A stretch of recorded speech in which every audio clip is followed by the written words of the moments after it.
Welcome to the Estate Professionals Mastermind podcast, built for real estate professionals that want to work less, earn more, and make an impact in their community.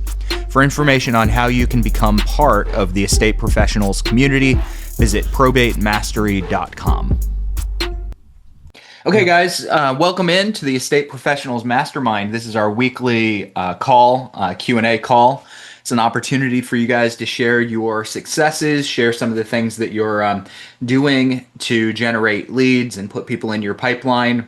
Also a chance for you to share maybe what you're struggling with, if there's a challenge, whether that be a deal or generating business for yourself, or just to ask general questions. We've got kind of a big group of successful folks that have been here. I'm looking around and I see 1, 2, 3, 4, 5, 6, at least 6 people on this call who have had a good amount of success with in the probate niche. So if you're new here, you're in the right place. If you have been in the niche for a little while and you just want to talk through and wrap out some strategies, we're here to listen to you guys as well.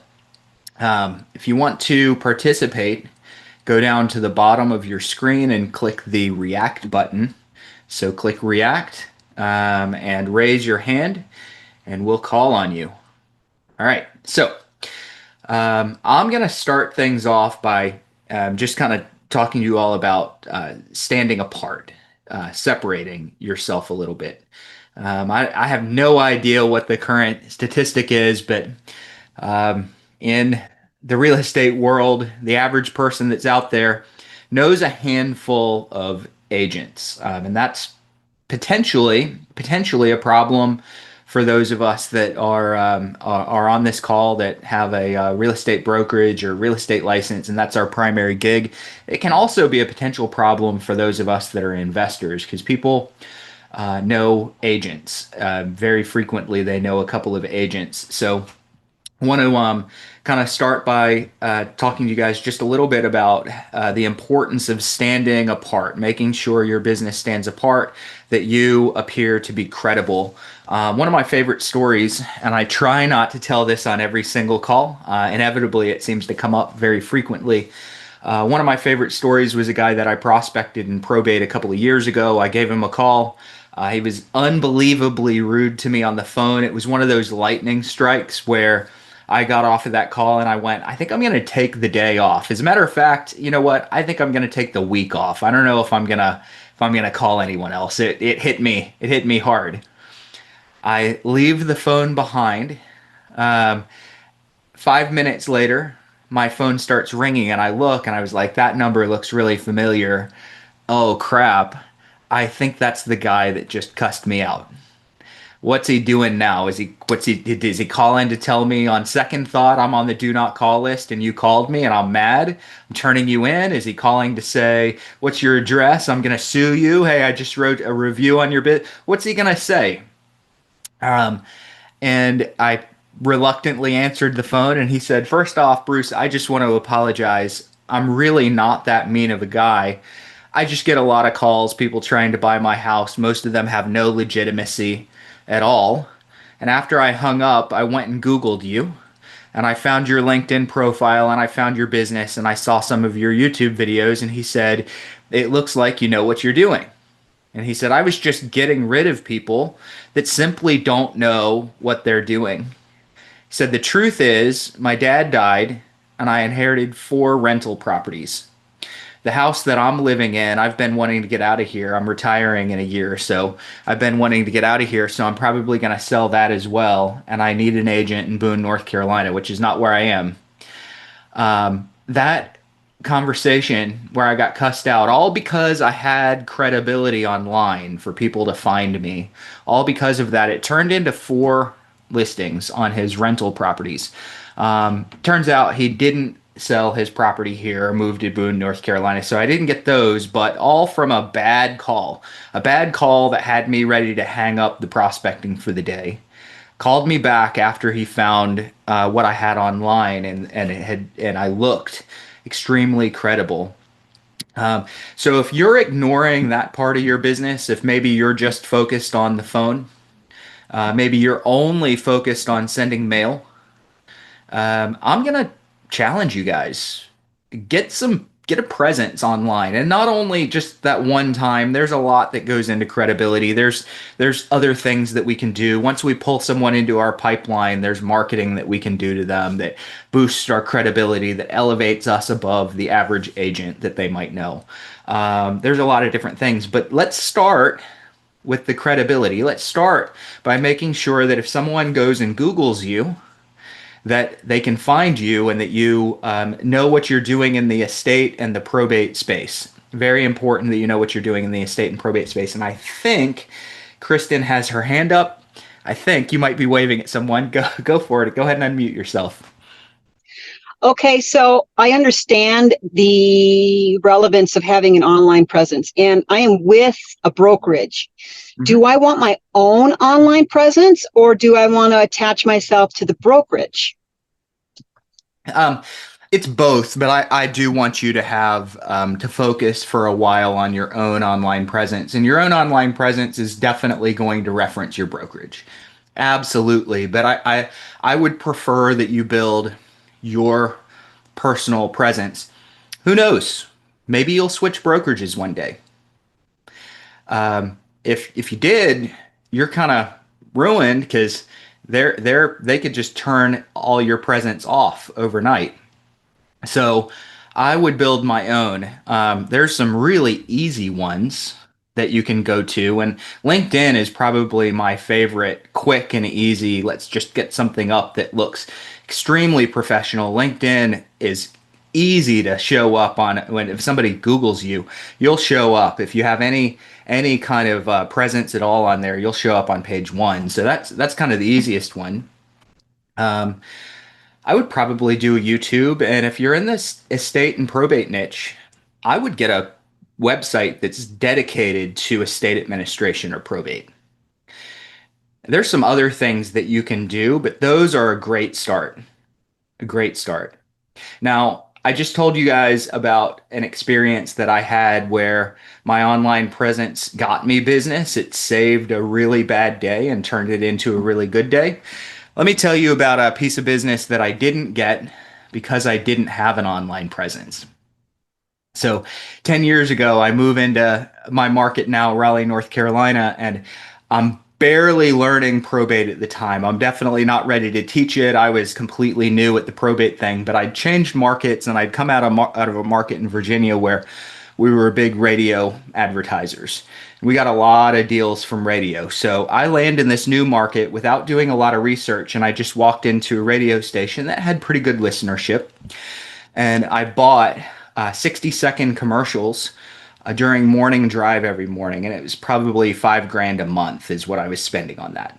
Now, for those of you whose eyes are bugging out and you're like, I could never spend $5,000 a month, I will tell you, I would do that 1,000 times on the right station and doing the right research. And I'm not encouraging you guys to go get radio ads. I'm just saying there's a lot of ways to grow real estate business. So I go in and I'm running these ads for months and months and months, probably 3-4 months in, not a single call.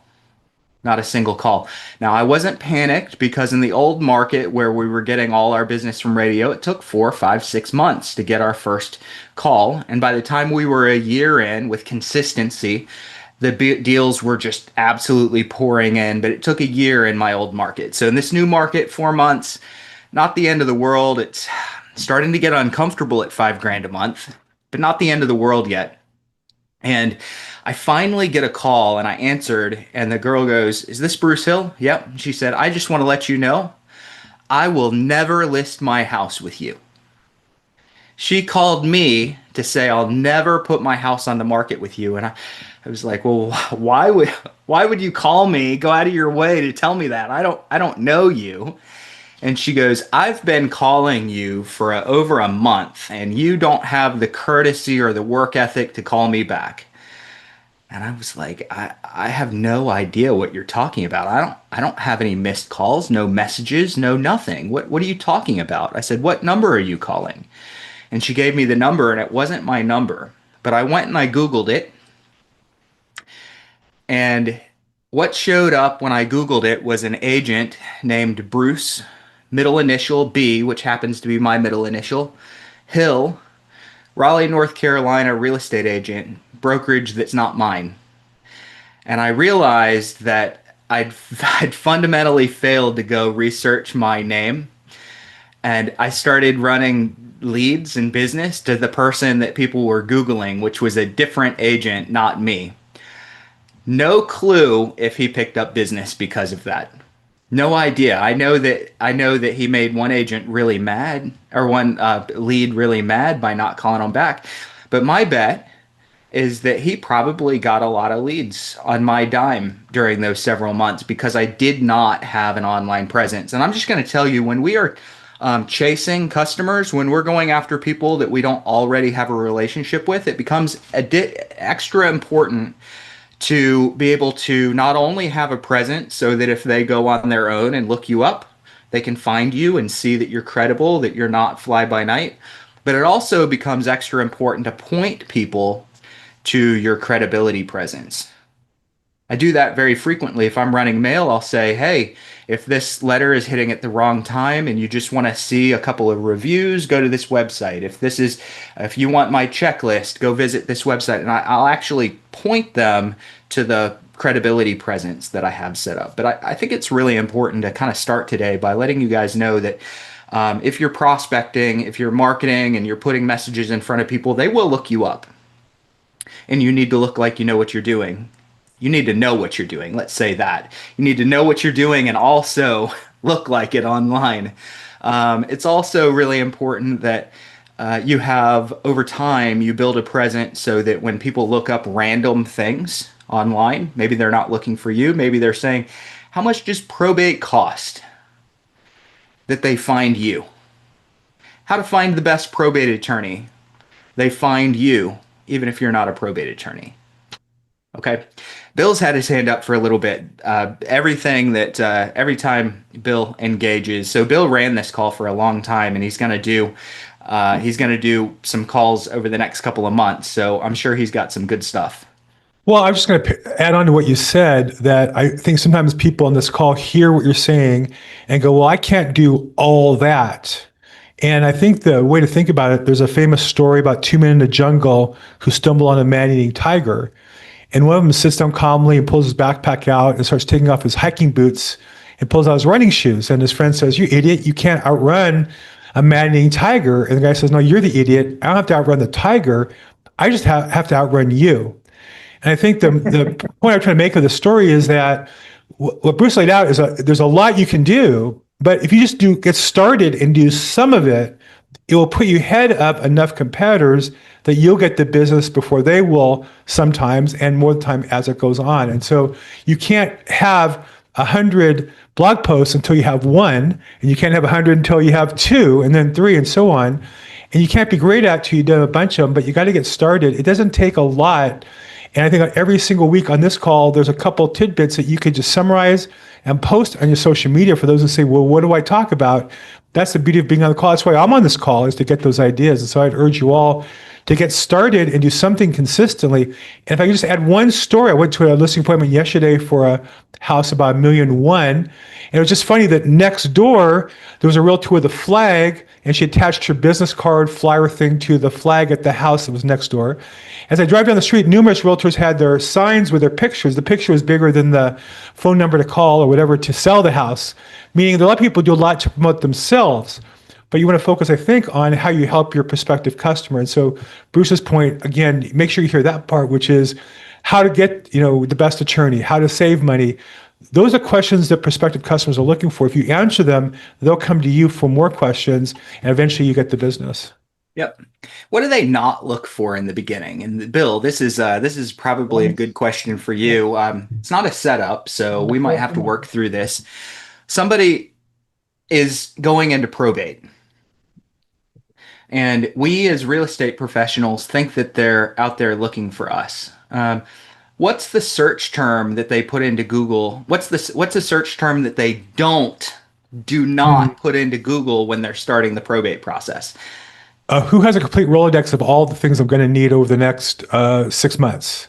Yes. They're looking for the one person with the one problem that's right in front of them today. Yep. whatever that is. And I think that's the thing that and I listen on this call regularly, and Bruce will talk about, or in the training, talk about the importance of having your team of vendors and so on. And I've heard, I don't know, Bruce, you tell me, how many of you heard 10, 20, 50 say, well, I can't start yet because I have my team put together. Well, yeah, but when one prospective seller says to you, I need a plumbing guy or gal, well, now you just got to find the plumbing guy or gal, and you have their business if you do that well. Rather than trying to fill the 100 people they might ask for and then just start. And then as you go along, you'll add a Rolodex. And in my case, I'm always adding new people because I'm in LA, and somebody who'll be a plumber in Long Beach won't do plumbing in, let's say, the Valley. It's just too far away. So you're never done with that process, but you need to start the process of offering to help your prospective customers. And if you're the person that answers one question, they're going to come back to you with question number 2. And that's where you want to be, as the person they come to with problems. Mm-hmm. So that I like the way you said that, and it was such my setup to the question was so poorly constructed, and your answer was almost perfectly what I was looking for. It's probably the second thing I was looking for. So who has a complete Rolodex of every single service that I'm going to need in probate? They are not looking for that. Exactly what Bill said. They're looking for the one thing that's right in front of their face. The other thing that they're not looking for when they go to apply for probate is who's the best real estate investor that can help me that can buy my inherited property, or put another way, who's the best probate real estate agent that can help me sell my inherited property. That's the likelihood that that's going to be the first thing that they go look for is extremely unlikely, because on all 3 examples, including Bill's, they don't know that someone has a Rolodex of every service provider that they're going to need. So they're not going to look for that person. They don't know that we exist.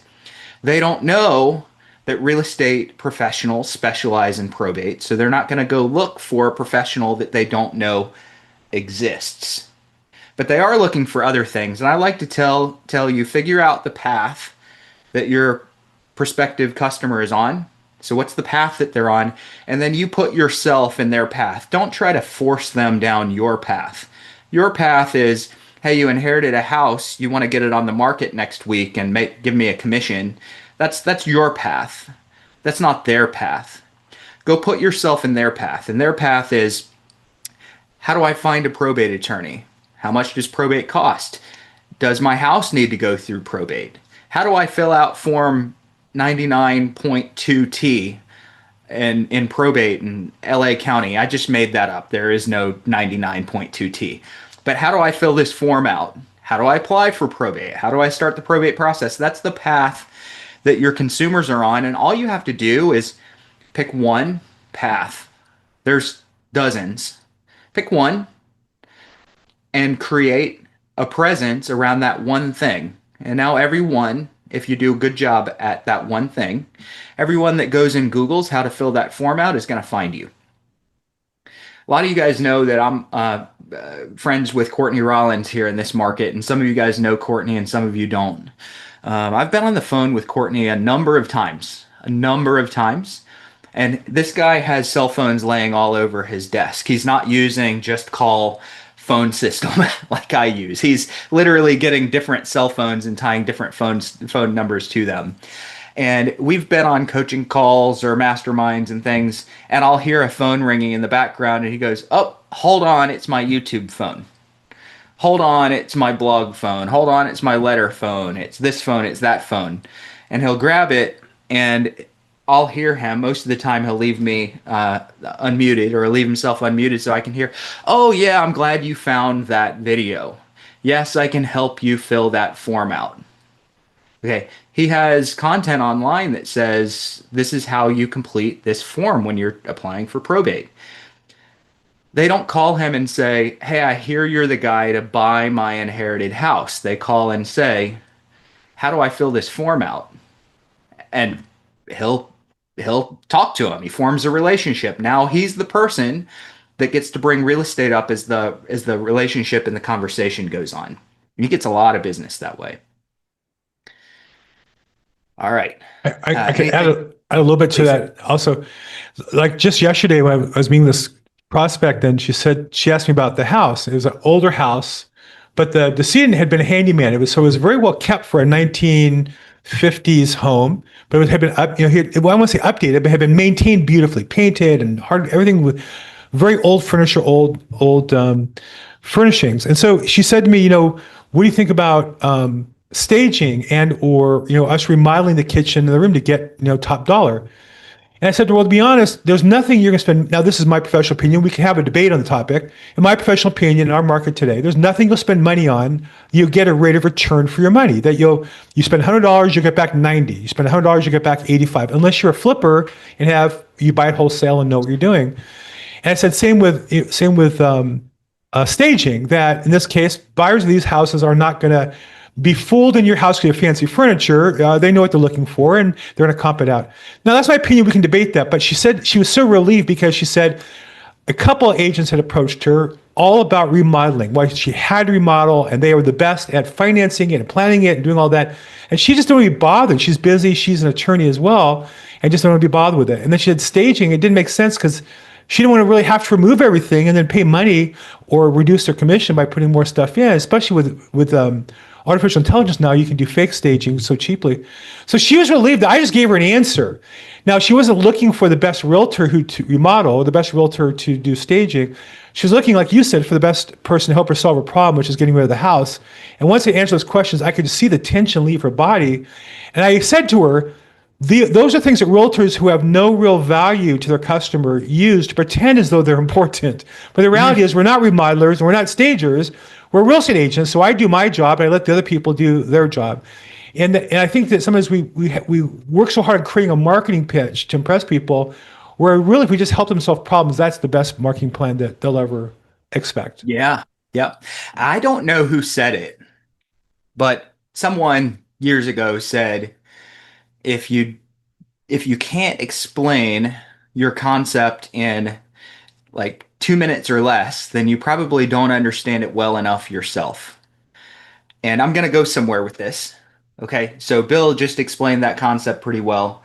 When I go on listing appointments, and I haven't done this with a purchase appointment, but generally a listing appointment, one of the things that I do very early in that process is I define the listing plan that my competitors have. Now, I may or may not be competing with anyone for that business, but I define in general terms. I don't say, hey, so-and-so at Remax does this and it sucks. I don't say that.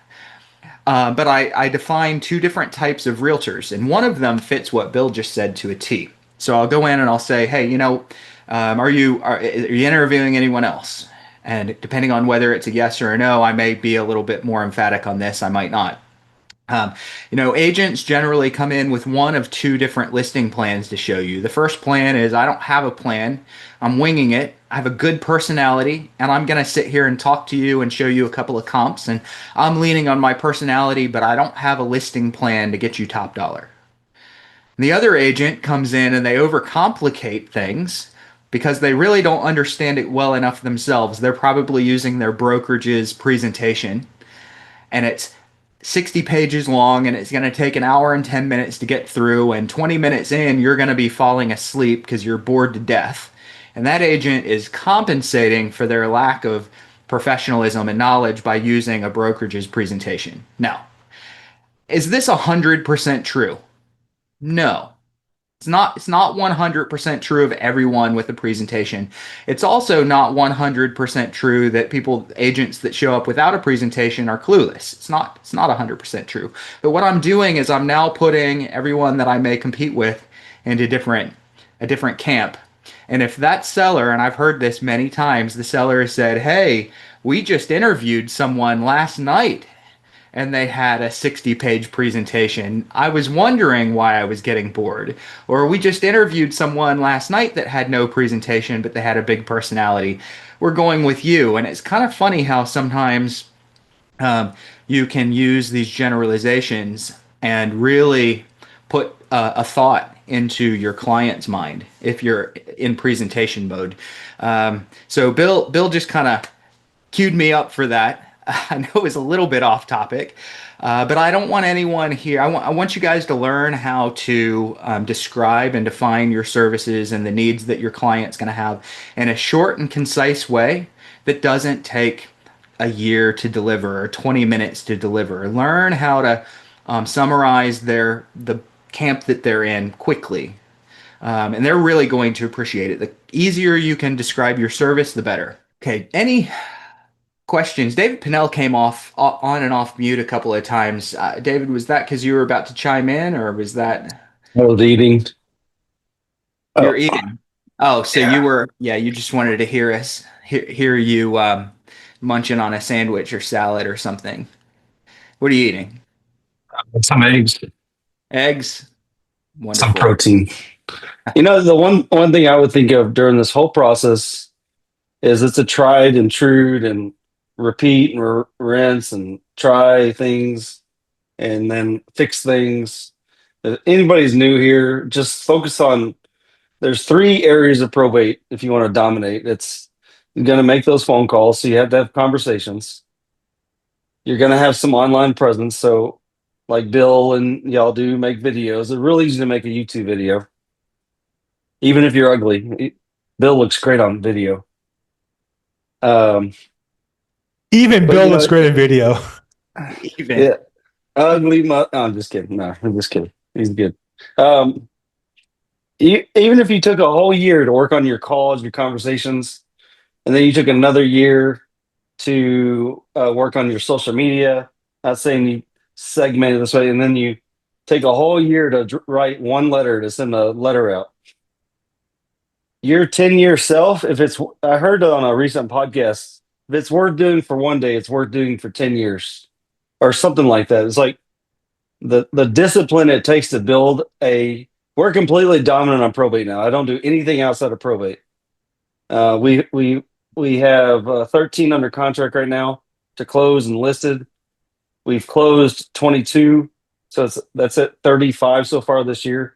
Completely dominant on probate, and you can look me up on MLS. They don't all go on MLS. A lot of people like to say, "Oh, your MLS numbers are low." Whatever.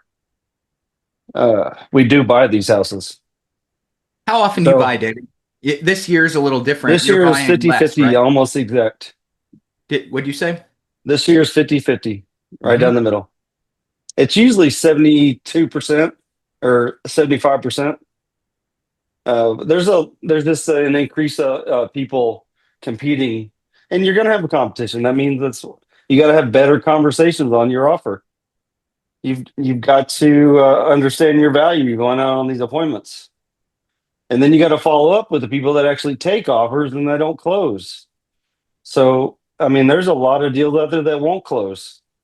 I just texted somebody on this call because somebody just said is that that they're asking me that they didn't close on the house. Another wholesaler says, "Hey, you could have it back," because he knows he beat me for the offer and they couldn't assign it. So it's a small world, but it's so worth it to build it. My Lord. And you make those micro improvements along the way. If things change in your market, you change with it. Things changed in my Yeah. market. Let me tell you guys what used to work for me. I'd get my list and I'd go to Voice Logic, and I'm not endorsing or not endorsing Voice Logic. That's just who I used. Voice Logic, and I would record a minute-long voice message. Something like, "Hey, this is Bruce. Sorry I missed you. I was just calling about the estate of Jane Doe. Looks like there might be real estate connected. If you guys have thought about selling it, give me a call. Here's my number." And I would give them that voice message, and they would call and they drop that voice message. And then we would do that voice message after a letter hit. So I'd get my leads. I'd send a letter out to all my leads a day after I got the list. 3 or 4 days after that letter had potentially landed in their mailbox, we would drop that message, and I'd do that 3 months in a row. And I would get a lot of calls. Now, you can imagine that some of the calls, because I was leading with real estate, somebody died, do you want to sell the house, is what some people, not all, some people are predispositioned to hear, even if that's not what you've said. I'd get a few people that would be like, how dare you ask me about my mom's house? She just died. But I'd get a lot of people that would call and say, yeah, I'm going to sell the house. Come look. And that business really worked. And I'd get calls on the letters, and we were just doing 3 letters. And then things changed. And the market in the mailbox got a little bit tougher, and there were anti-spam rules and different things, and it caused me to have to go and actually make a live call. And I hated live calls. And so I would psych myself up from day to day, and I'd make some calls. And I was always looking for the real estate deal, and I'd get real estate deals making live calls. This is the way my call would go. Hey, this is about the estate of Jane Smith. Listen, I don't want to be insensitive to what you're going through. I was just wondering if there's any chance that the estate had real estate that needed to be sold. Some people liked it, some people didn't, but a percentage liked it. And then more competition came in my market, and I had to call and start offering a concierge service. Okay. Now more people are offering a concierge service. Not a lot, but more people are offering a concierge service. So now I'm calling and I'm offering resources. So there's a lot of different things that you're going to tweak and adjust. But the bottom line is you can't be afraid to do something that needs to be changed in the future. You can't be afraid to do something that maybe doesn't work perfectly and make the adjustment. Just go do that imperfect thing and adjust along the way. Hey guys, I'm butting in here with a quick ask. If you're getting value out of this coaching today, I want to invite you to check out my Probate Mastery trainings over at www.probatemastery.com. Probate Mastery is for you if you're an agent or an investor that wants to work with motivated sellers that have inherited real estate that they don't need and in many cases can't afford. These sellers are more appreciative, willing to trust your expertise, and less likely to nickel and dime you over commission or price. Why is that? They're often in the middle of a complex probate or an estate administration process, and this means that real estate is very often a burden on them, and they simply need the help. Inside of Probate Mastery, I teach you exactly where to source your leads, how to establish value, and offer your service in a way that quickly makes you, as the professional, your market's expert in the probate space. If you want to know a little bit more, go over to www.probatemastery.com. Hope to see you guys inside of the community. Thanks. Go, David. And one thing I was going to say is that there's less competition at the call level, and there's more competition at the social media level. If you only do social media, you're competing probably against 10 investors, 10 realtors. Mm-hmm. If you do the mail, you're competing against 2 or 3 realtors and 2 or 3 investors. If you're making the calls, you're going to get way ahead of the competition in most cases. So you have to pick your battles. If you want to do all 3, you're going to have a lot more opportunities like we do, because we make the calls, we send the letters, and we're very present on social media. So we're capturing that business on all levels, but you can't build that day one. You can't expect it to be built in day 365. You can expect to have enough built to get business, though. Yeah. Like you said, simple LinkedIn. If you don't have a simple LinkedIn, I changed my whole LinkedIn profile to be just nothing but probate. Nothing about. I don't think anything's on there about real estate. I think there's like probate coach. There's working with attorneys, and then the different interviews that we're doing on YouTube now. Bill, I'm a dominate Fort Worth now. Just for the record, Bill is a very handsome man. Dude, that's false advertising. Be careful. I don't want to. I'm always harsh on Bill, but I love him. I love his coffee cup.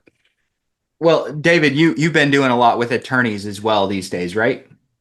Yeah, and actually just signed up for a full day bowling event. It's $1,600 for the Probate Tarrant County Probate Association. In August, it's August 7th, so that's going to be fun.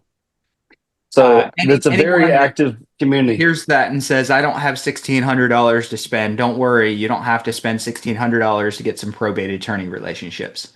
No. Actually, the easiest thing to do is copy Bill. I've noticed that the attorneys love to talk. And I've got 3 interviews in the bag, and I'm hiring a podcast company take it over for me for the editing. But attorneys love to talk on YouTube. It's amazing. I have 8 new relationships just in the last 2 weeks because of my invite to a YouTube interview. Like Renee, what's his name? Yeah, Reen. Reem. I always want to say Renee. I don't know why. Reem. That is golden, man. I put it off for so long. That's Bill, how I've did you got. meet your attorneys? What's that? I want to hear Oh, how Bill. Bill met his attorneys. I think a lot of ways, once you decide that's your goal and that's your activity, right? I tell people that you have to do something to generate business 3 to 4 hours a day. So for me, that means either recording interviews or reaching out to people to generate interviews with attorneys. And so, and I think also, if I could add one piece to this business, 2 things I always tell agents that I'm coaching on my team, which is this is a business, it's not a job. A business is defined by building equity value. So over time, either it runs on its own and you get an income, or you sell it and you get paid something for it. But it's not a job where you have to show up every day. When you leave, you stop making money. That's not a business, that's a job. And so the beauty of YouTube is it keeps running. So I could take off time. I block out like a week and I still average, 30 hours a day of watch time on my YouTube channel when I'm not working. And so I built a business that generates, business for me. But again, to answer your question, a lot of things. I ask other agents, on this call, if you have a local attorney, you're scared to interview them. I'm always looking for good attorneys on my Probate Weekly call. I'll interview attorneys in any state in the union. I have done 350 interviews so far in probably about 20 states.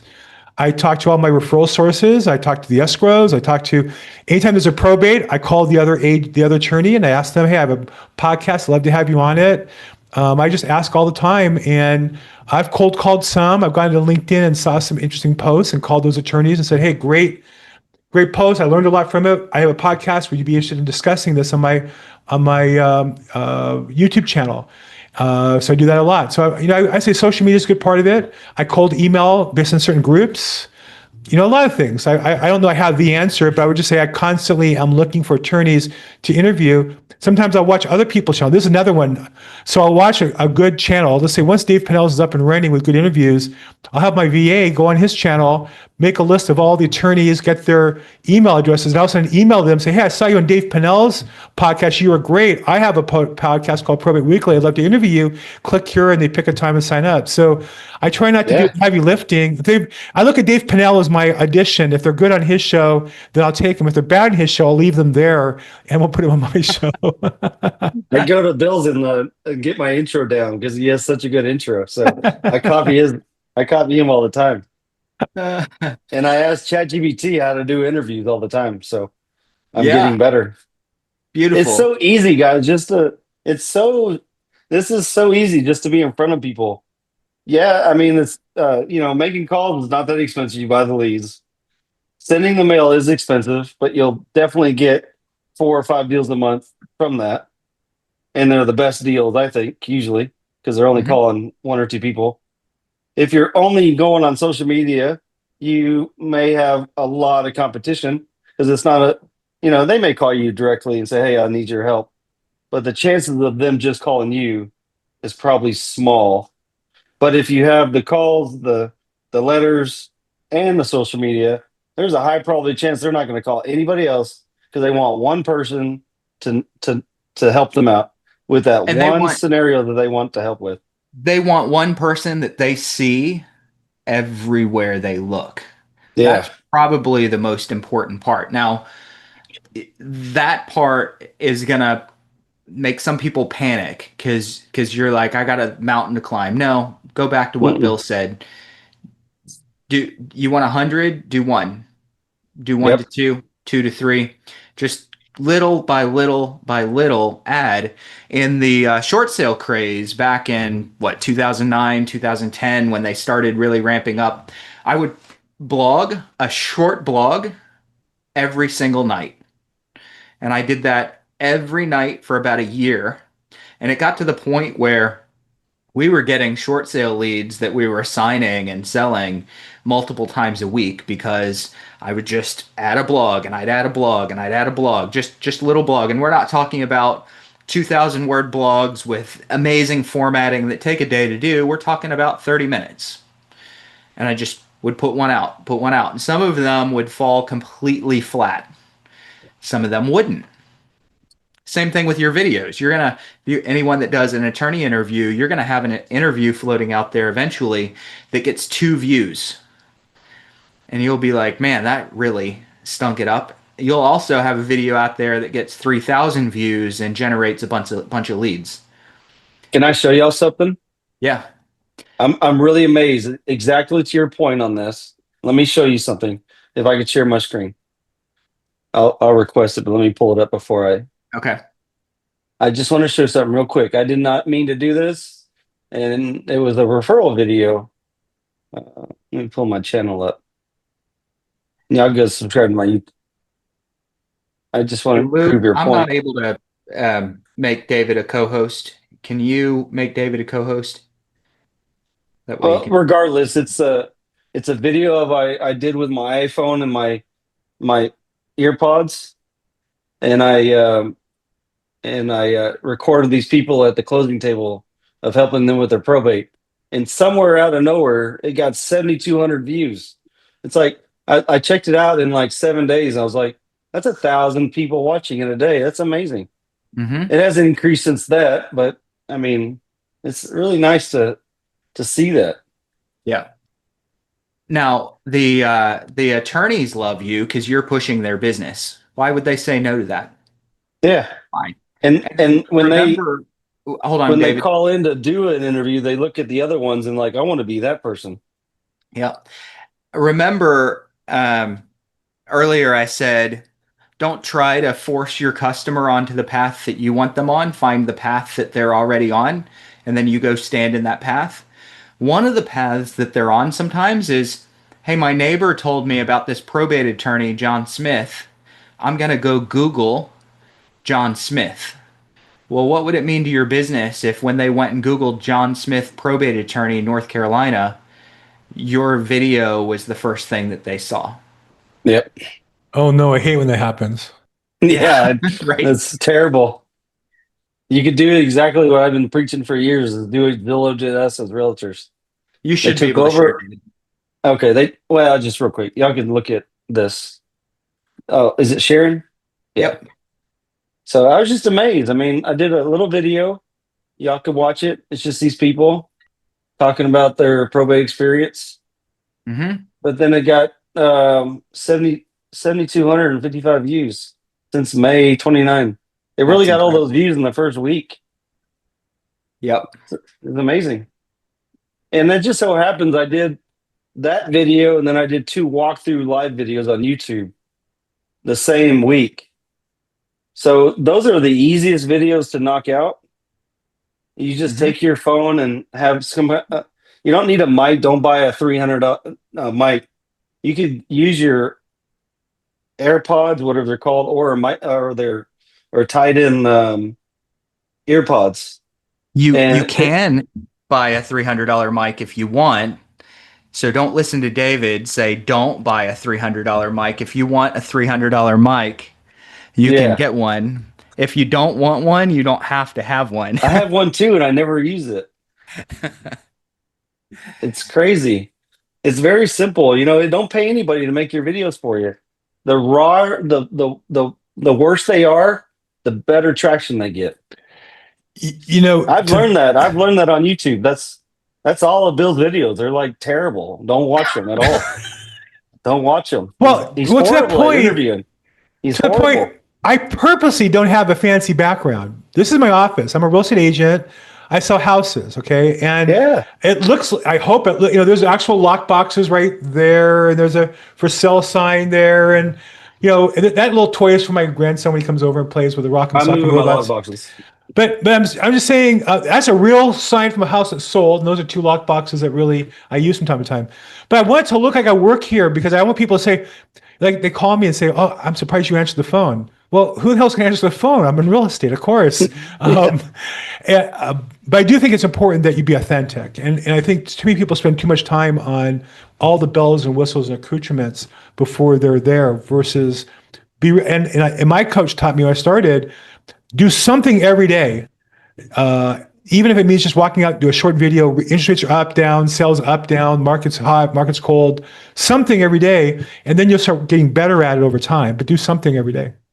Hey, Bill, And you we can had a get on question. Bill's email list. He'll email you every Monday, and it gives you like 5 things to talk about in videos. So Yeah. Bill has a really good email that he sends out. Well, I don't thanks. know how you write that thing, but I can't figure it out.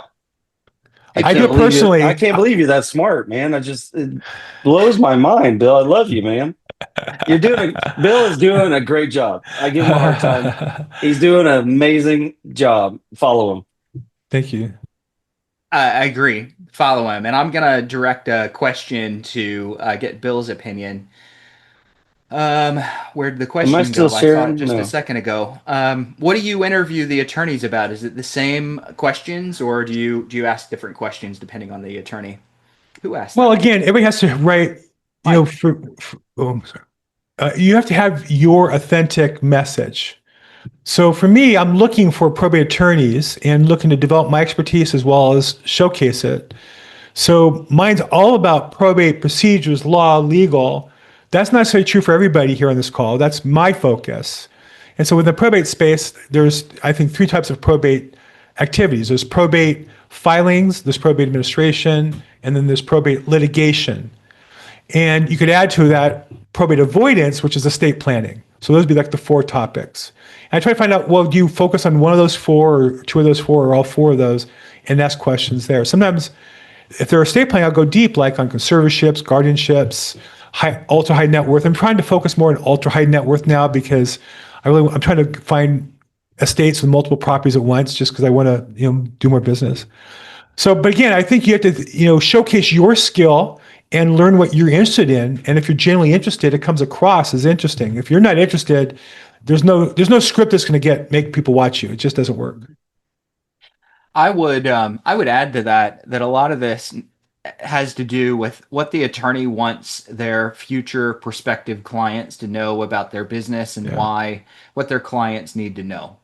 Some attorneys are going to be givers and tell clients how to get through probate or estate planning without them. They're just going to give everything. Other attorneys are going to hold a little bit of that back. But the ultimate goal that we have in interviewing attorneys is to promote their business. How do they want to promote their business? So they'll kind of tell you how much information they want to give away. They might even give you some questions that they want you to ask. And you don't have to do very much. You just ask the question. Be curious. Ask them follow-ups. And really what it is they're talking to their potential future customer about the topic that they want to talk about. That customer that's looking for an attorney is normally just a few short months away from looking for someone to help sell the house or to buy the house. So remember, the path that the customer is on may be looking for an attorney to help get through probate or set up an estate plan.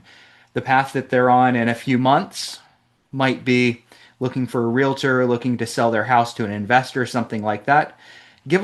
Be in the path that they're on and then find a way that they can continue to see you. Maybe they're opting into something, or they're signing up, or they're following your YouTube channel, or they're registering for a checklist or something where you can get some information and then you can market to them over time, because they're eventually going to find themselves on the path that you help with. I'm glad to anybody on the call here, not people watching this on the later YouTube, but those who are on the call live. If you want to email me, I'd be glad to send you. I have a list of questions that I kind of use when I'm stuck, about 50, 60 questions that I kind of use as my kind of guidelines. So if you're interested, you can email me. And my email is bill@thelaprobateexpert.com. I'll put it in the Please send that. and I have to sell. I'm not coaching. I'm not selling. I am going to do some work with Bruce and his program, but I'm not doing any kind of competitive coaching or data or any of that kind of stuff. I'm just as a colleague willing to help you. But I would say don't share with anybody else. And I'm not. This is only for people who are live on the Zoom call today. Cool. I like what Matthew says. His favorite question to ask is ask the attorneys is, what do you wish executors and administrators knew that can make your process much easier?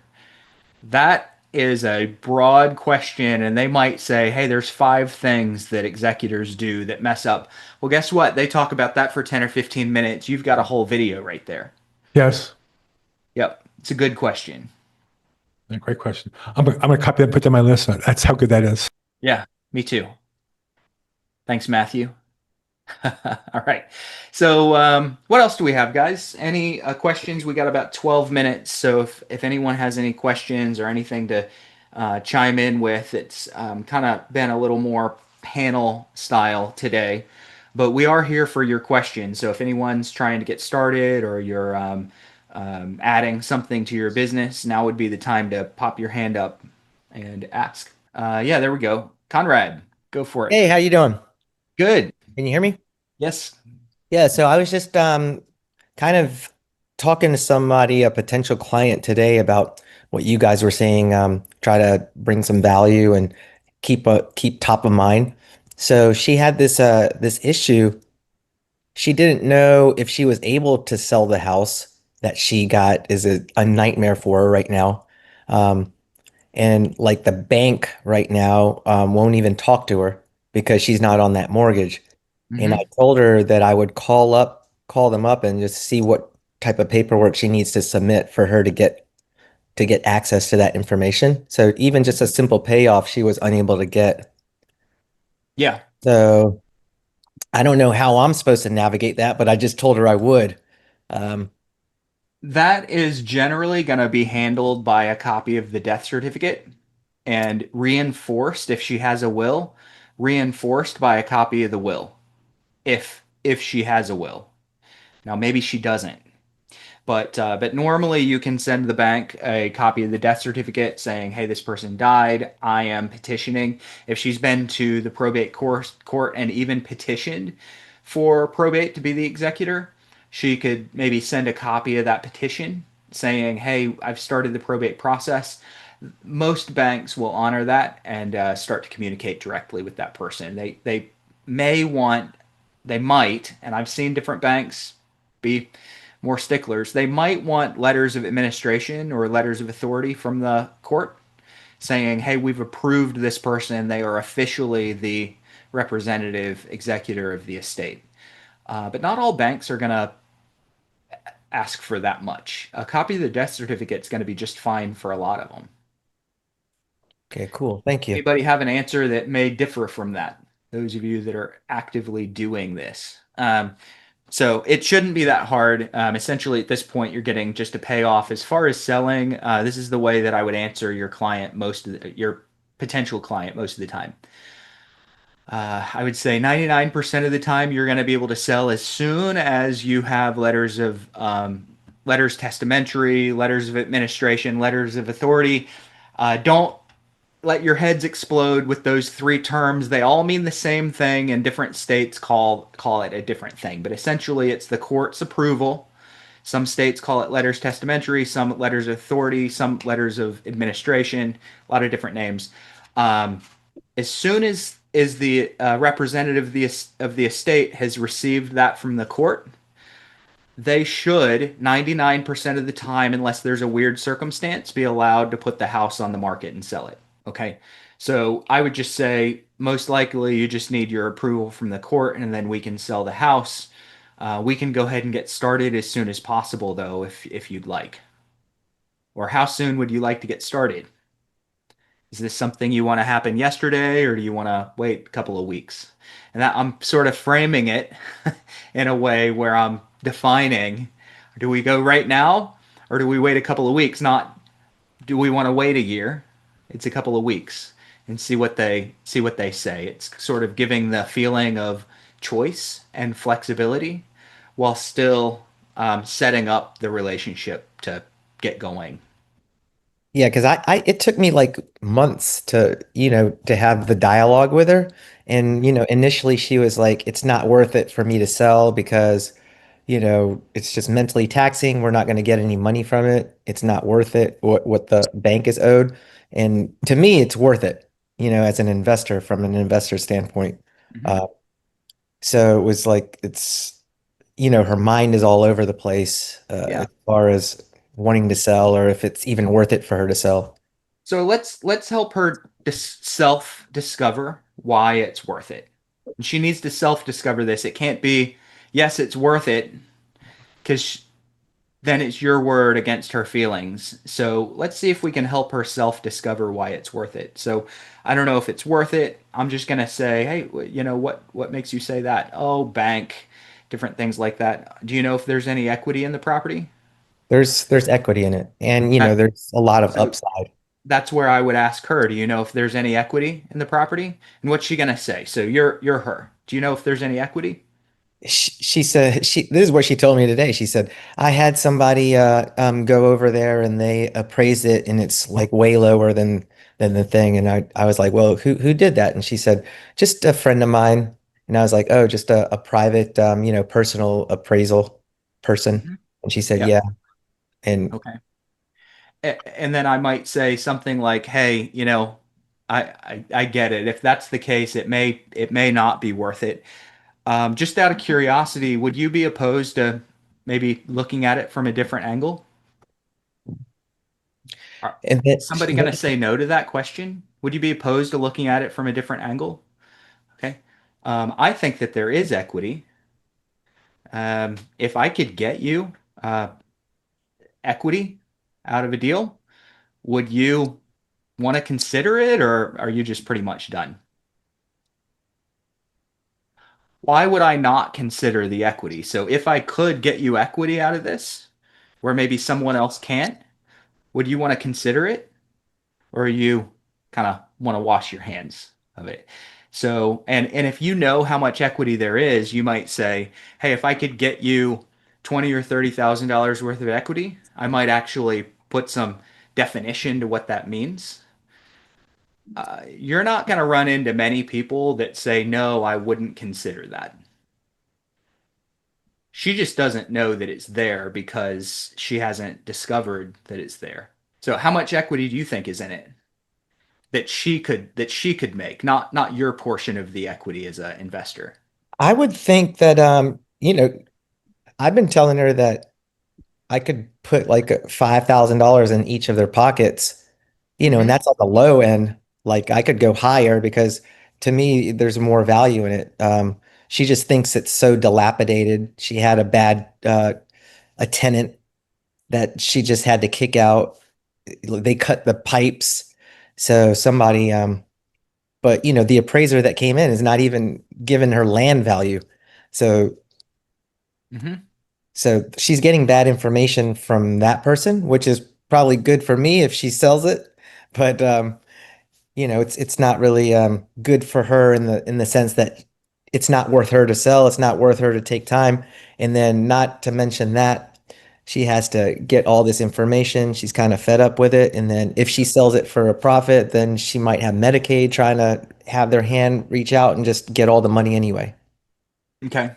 Ask her questions and see if she can discover that it might be worth it. Given what you just said, it might not be worth it to her. It might not. Right. Um, $5,000 to go through all the hassle and then maybe just have Medicaid or Medicare put their hands in, take it all away. Not sure why that would be beneficial to her, but you don't know and she doesn't know. That's what we know. She doesn't know if it is or not. She doesn't really have a lot of hypotheticals. What it sounds like she has right now, and maybe you haven't presented yourself this way. It kind of sounds like you're telling her what the upside is and she's not telling herself what the upside is. So maybe shifting the perspective into asking some questions where she starts to discover by answering questions that maybe, you know what, maybe I can get 10K out of this. Maybe I can get 5K to my other heirs. That might mean a lot to them. Okay. But she needs to discover that and feel like she's learning it and discovering it herself, not you telling her. Now, Bruce, you've done a lot of stuff with creative finance. Isn't there a thing where the executor of that estate is can be reimbursed for the sale of the property. I've seen sometimes executors get like can be reimbursed like 10% of an estate Of the to value of the estate. It's right. not 10%. It's going to be as the executor, you can charge the estate for your work as an executor. Right. I'm just seeing if there's a way to get them some money that would be an aside from the sale that could be potentially, be up for grabs for Medicaid. Maybe there's some creative things that might be able to be done. I'll just give you one. I'm not going to give you, well, we don't have time to wrap it out and try to find every possible thing. But one of the things that I've done with people in the past is I've actually given them a small stake of ownership in the LLC that I'm using to buy the house in. And not management rights to the LLC, but a little piece of the ownership.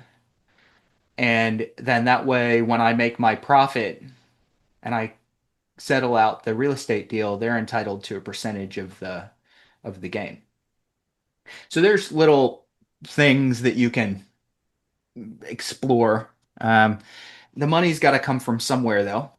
It's not going to come out of thin air. So the money, the value has to be in the estate currently. Otherwise, there's not a lot that you can do and a lot that she can charge. Gotcha. Verse, if I'm not mistaken, Medicaid has to approve any kind of expenses like that, do they not? Yeah, from a Medicaid standpoint, they would need to approve those expenses. I'm assuming because we've been kind of generic here, it sounds like Medicaid is trying to attach the equity that's in the estate of the deceased person. That's correct. Like Medicaid's trying to take out what they are owed from the estate. I'm not really sure. Like I said, I just started to be able to speak to her after like months and months of cold calls and text Is messages. there a will? I'm Is not there a sure. will? I'm not sure, but she's already the executor. So she's already actually on deed. So what needs to happen is you need to look in Virginia at what the order of payouts is. So who can get paid? So for example, as a realtor that's selling a house for someone that's in probate, I get paid, and then Medicaid can take out what's left at the end of the deal. But the professional services oftentimes get paid first. So an executor can probably look at Virginia and the order at which people can get paid out. An executor can probably get paid as a professional service first, and then debts and what's owed to Medicaid second. So she should probably be billing for her time that she's spending as the executor on the estate. And then Medicaid will probably swoop in and try to grab what's left after the professionals. And an executor is considered a professional by the court. But look at the order at which Virginia says this is who gets paid first, second, third, fourth, fifth. And if Medicaid is above the executor, then that's not going to work. But I don't think so. I think that the executor is probably going to be able to get paid if they bill for their time. Great. Thank Anybody know that or disagree or have a different perspective? We're running really late on time, and I do want to go to James. But if anyone has a different answer than that, let me know, because I'm not 100% on my answer. Let's go to James real quick, and then I'm gonna have to button the call up. I know, Lou, your hand is up probably with someone. Guys, if I missed your question, I'll try to answer it in like a video that we'll send out in an email later. So just a white belt question in like a bunch of black belt types of you know what I mean, individuals. So how much emphasis do you put on the Chad was talking about in terms of cold calling hours, like 4 to 6 and 8 to 10 a.m. on Tuesday, Wednesdays, and Thursdays, and that's it. And I understand that there's data to back it up and stuff like that, but you know what I mean? Like, I don't know if you have thoughts about like, oh, that's super important. Put any Those are the emphasis times. into that. Yeah. I say you call when you're going to be the best. Doesn't matter when they're going to be the best. Call when you're going to be the best. And if that means that you're calling at 11:30 a.m. On Tuesday morning, It doesn't matter what the data says. Hmm. Call. So and COVID also happened since that report came out. That's an MIT study from back in the teens, probably early Oh. teens. And our world is just different now. People work at home. Fewer people are answering the phone in some markets. More people are answering in other markets. So if you're in a position where 8 to 10 and 4 to 6 is ideal for you, great. The stars have aligned. Go for it. But if that's not ideal for you, then you call when you're going to be the best. Thank you. That goes for weekends too, I'm assuming, right? Just, Sure. hey, Yep. if they're available. Okay, Yep. that's it for me. Thank you. All right. Guys, really appreciate it. Sorry to rush you all out of here. We're a little bit over on time, but thanks everyone for being here. Bill and David, you guys helped carry us today. Thanks so much for kind of contributing as much as you did and the questions. Really appreciate you guys being here. If I didn't answer a question, you have something, come back next Tuesday. We're definitely going to be here every Tuesday. Love to answer your questions. Pop them up a little bit ahead of time. See you later.